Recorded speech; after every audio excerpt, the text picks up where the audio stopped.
Why are there not more people talking about the PHP-CGI RCE flaw? This vulnerability could spell disaster for your business.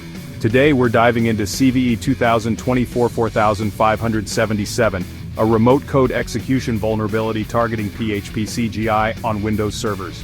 Cybercriminals are actively exploiting this flaw to gain unauthorized access and execute malicious payloads. Here's how it works. Attackers use publicly available scripts to find vulnerable servers. They inject arguments to bypass protections and run arbitrary code.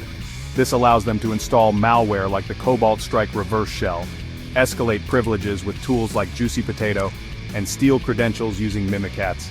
Businesses in construction, tech, telecommunications, and e-commerce are at high risk.